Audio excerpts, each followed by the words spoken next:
रात के करीब 2 बज रहे थे। लॉज के सारे लोग सो गए। चारों ओर सुनसान छाया हुआ था, लेकिन रमेश बेड पर किताब रखकर अपनी गर्लफ्रेंड से चैटिंग कर रहा था, और ये ऐसा पिछले 2 सालों से करता आ रहा था। रमेश के पिताजी एक रिक्शा चालक थे। कड़ी धूप में रिक्शा चलाकर अपने बेटे को कॉम्पिटिटिव एग्ज़ाम की तैयारी के लिए पटना भेजे थे। महीने के हर 1 तारीख को रमेश के पिताजी ट्यूशन फी, रूम रेंट और खाने पीने का खर्च भेजा करते थे। लेकिन एक दिन की बात है, अचानक रमेश की माँ फ़ोन करके कहती है कि बेटा, पिताजी की तबीयत बहुत ख़राब हो चुकी है, तुम जल्दी से घर आ जाओ।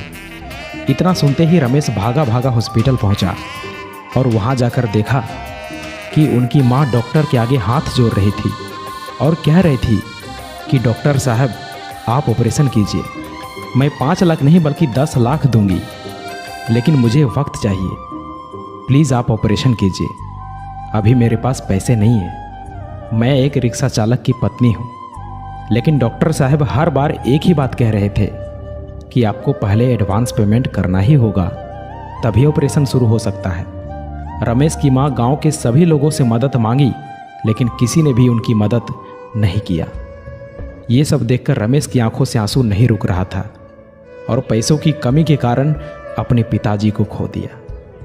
रमेश चिल्ला चिल्लाकर कहने लगा कि माँ, ये सब मेरी वजह से हुआ है।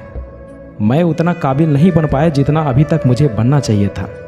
रमेश अपने आप को कोसने लगा और कहने लगा कि काश मैं अच्छे से पढ़ाई किया होता, अच्छे से मेहनत किया होता, तो आज मेरे पास जॉब होता, कुछ कर रहा होता और मैं अपने पिताजी को बचा पाता। दोस्तों, आपके साथ कब क्या और कौन सी घटना हो जाए कुछ पता नहीं चलता। इसलिए अभी आप जो कर रहे हो, जिस काम के लिए आए हो, जो भी आपका लक्ष्य है, जो भी आपका गोल है, उसे पाने के लिए जी जान लगा दो। कोई तुम्हारी पर्सनालिटी नहीं देखेगा, कोई तुम्हारा दुख दर्द इमोशंस नहीं समझेगा। कोई पूछेगा तो बस इतना ही पूछेगा कि कमाते कितने हो।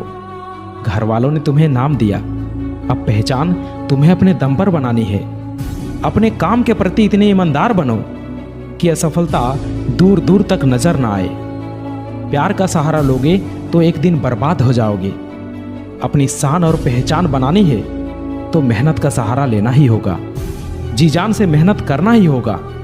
रोना बंद करो और अपनी तकलीफों से खुद लड़ो। देखो, समय तो तेजी से निकल ही रहा है। अगर वक्त के साथ मेहनत नहीं की, जिंदगी के एक एक महीने, एक एक सप्ताह, एक एक दिन, एक एक घंटे की वैल्यू नहीं की, तो साल के साथ साथ आपकी आधी जिंदगी कब निकल जाएगी कुछ पता नहीं चलेगा।